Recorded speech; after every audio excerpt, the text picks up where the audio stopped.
Caros amigos, tudo bem? Meu nome é Renato Serra e essa é a Reciclagem Democrática.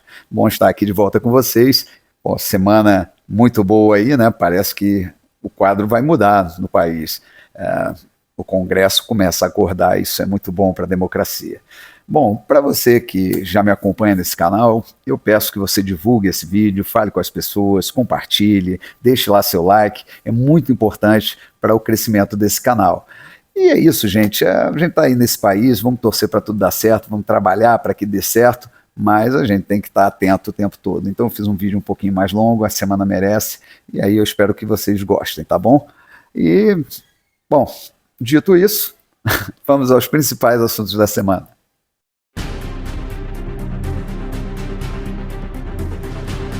A semana começa com a vitória do São Paulo sobre o Flamengo lá no Morumbi, 2-1, parabéns aos São Paulinos pelo título, eu sou flamenguista, mas o assunto não seria esse, né, se fosse uma semana normal, mas foi o caso ali da ministra da Igualdade Racial, né, mais esse ministério dos 38 aí, daqui a pouco nós temos 40 para combinar inclusive com o presidente, né, fazer aquela alegoria de Alibaba, mas a verdade é que a Aniele Franco, né, irmã da Marielle Franco, né, aquela vereadora que foi brutalmente assassinada no Rio, que ganhou esse ministério aí para exatamente fazer esse mise-en-scène aí do governo para todos, etc. e tal, pegou lá um avião da FAB para assistir a final do jogo, né?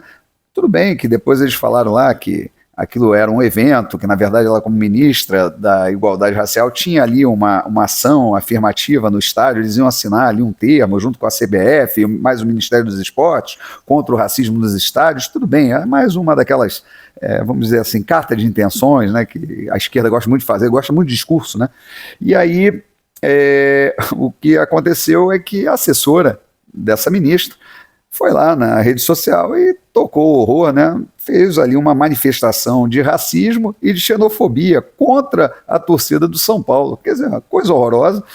Foi rapidamente demitida, né?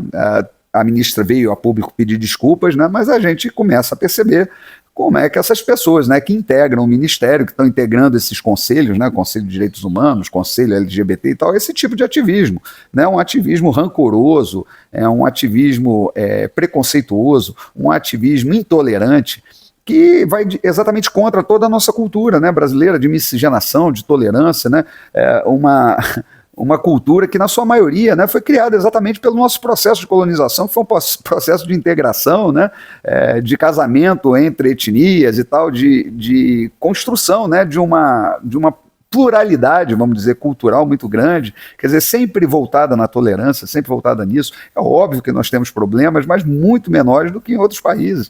E aqui virou essa maluquice aí, que vem de uma agenda woke, importada, bem mentalidade assim de colonizado, né, que essas pessoas que se dizem descoladas, né, trazem de fora para cá, que não tem o menor fundamento dentro da nossa realidade, da nossa cultura, mas cria essa loucura aí que a gente está vivendo hoje, dessa agenda woke dentro do nosso país, né?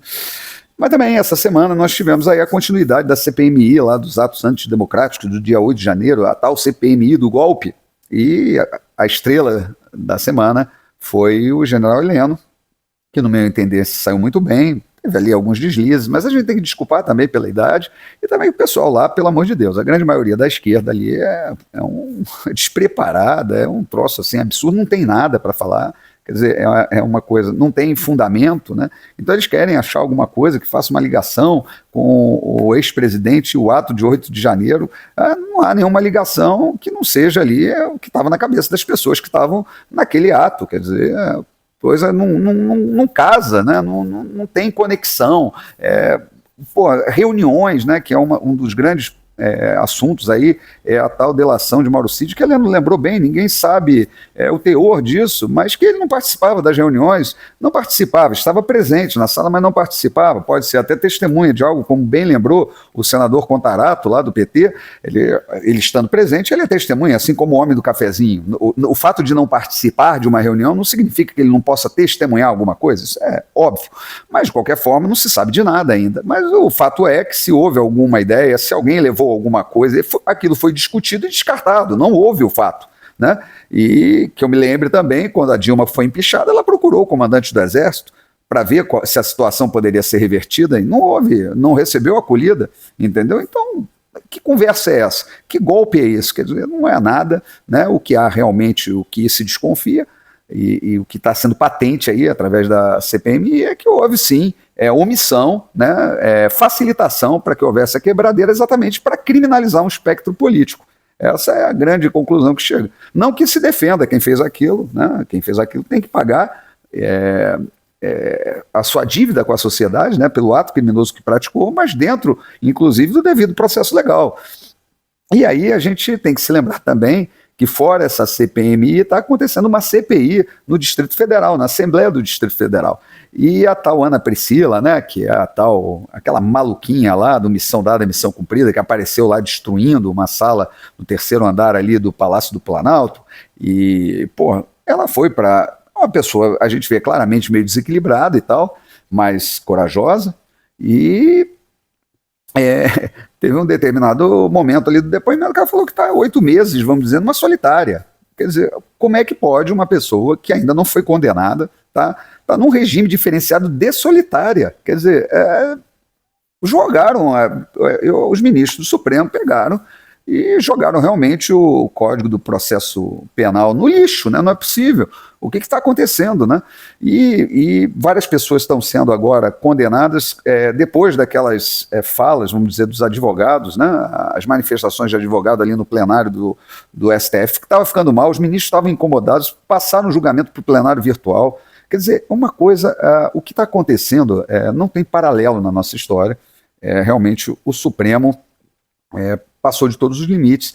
E aí a gente começa a entender quando a gente vê a ministra Rosa Weber, que era até então presidente da corte, no seu discurso lá de despedida, fazer um elogio a Alexandre de Moraes e ainda falar que ele nunca recusou as visitas que ela sugeriu no sistema prisional e tal, e que ele foi na Papuda e na Colmeia, e lá foi aplaudido. Aí eu me lembrei, cara, de um filme aí da época, um filme de guerra nazista lá, que um campo de concentração, um comandante lá, vinha um oficial de fora para fazer uma vistoria, e aí ele fala que para os judeus todos ficarem rindo, senão eles iam ser mortos e tal. O cara passa ali pelos judeus, pergunta se está tudo bem, todo mundo sorrindo, todo mundo fala que está sendo bem tratado, o cara vai dentro da sala ali, e ainda comenta, né, fala assim, não, olha, nós nazistas somos piedosos, né, mesmo com esses animais aí, a gente cuida bem deles e tal, não estamos cuidando muito bem deles não, isso, quer dizer, uma coisa completamente maluca. Aí a gente vê que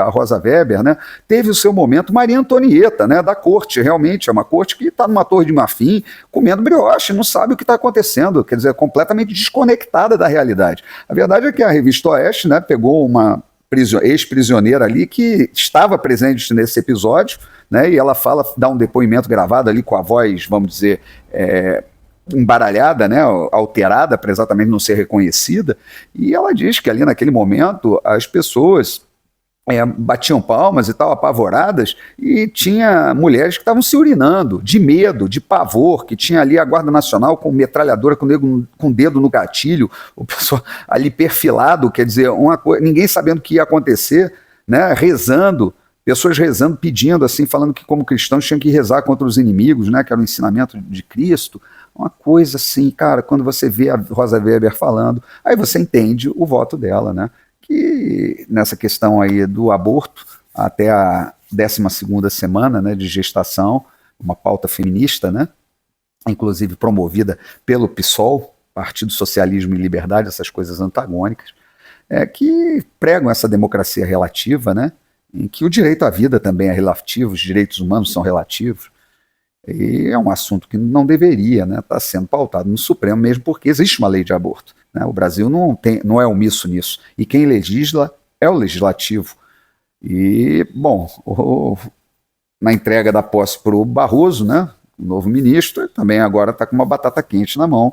É isso porque o Congresso finalmente resolveu reagir. Embora no início o Arthur Lira quisesse de alguma forma sabotar, né, essa ação de reação do Congresso, com a colocação de uma PL lá de crédito para o agronegócio, de maneira a acabar com a obstrução da pauta, não funcionou.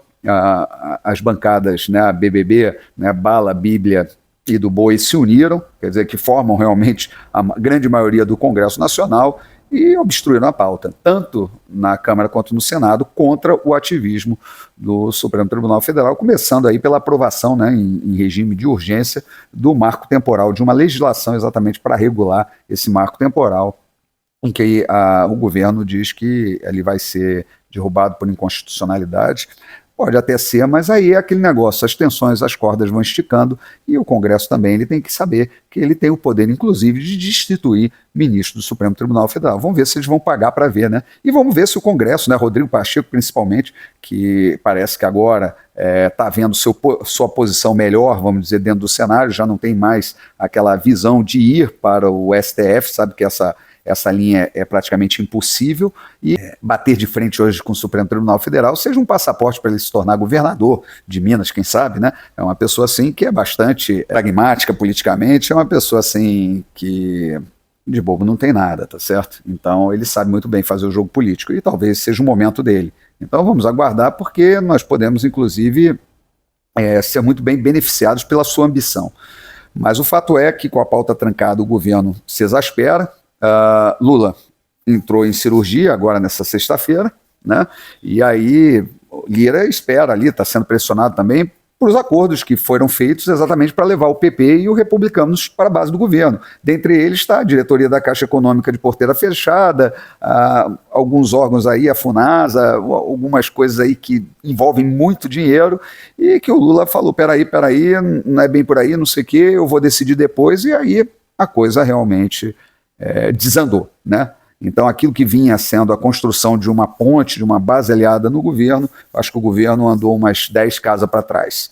E vamos ver como é que isso vai se desenvolvendo na semana que vem, mas em todo caso isso não é bom para o país, não é bom para a economia, mas talvez seja bom para a democracia. Talvez nós precisamos desse choque, né? Vamos dizer assim, esse freio de arrumação, né? Que é necessário para colocar os poderes no seu devido lugar e realmente botar um freio no STF.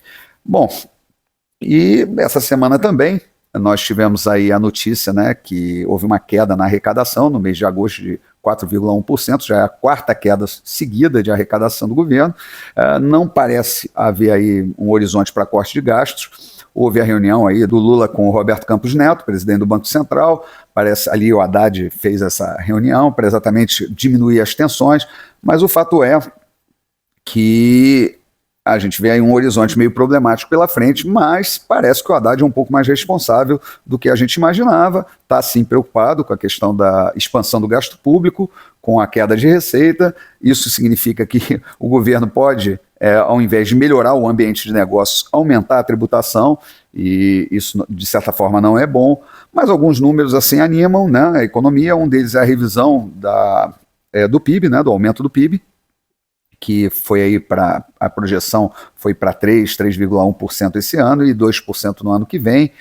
O mercado, as agências também já corroboram com essa visão, né, mais otimista de crescimento. Houve uma queda na taxa de desemprego, então o Brasil ele vai de alguma forma reagindo a esse ambiente de turbulência política. Mas as coisas não estão fáceis, é necessário realmente que as coisas se acertem, né? Afinal de contas, todos nós queremos um ambiente de normalidade. Acho que as tensões são boas, o debate tem que existir, a gente não pode ter numa democracia uma corrente hegemônica de pensamento. As coisas têm que ser conversadas, né? Muita ação da esquerda também é pragmática, né? Muitas vezes são mesmo. A gente tem que andar, tirando aí esses partidos mais nanicos aí, que tem esse canal hoje com o Supremo Tribunal Federal, como a Rede, o PSOL, a gente vê até que o PT é um partido de centro-esquerda ali, tem várias correntes e tal. A gente, como direita, tem que estar ali no parlamento brigando pelo espaço, mas a democracia é assim, né? Ela tem que ser abarcar as diferenças, né? E tem que haver o diálogo, né? Tem que ser a busca do consenso sempre. E é o que está difícil hoje em dia. Mas é importante realmente que a direita se imponha, né, com o pensamento dela, com os valores de direita e tal, que são os valores, me parece, segundo até a pesquisa, da maioria dos brasileiros. Bom, era isso que eu tinha para falar para vocês. Um grande abraço e até a próxima.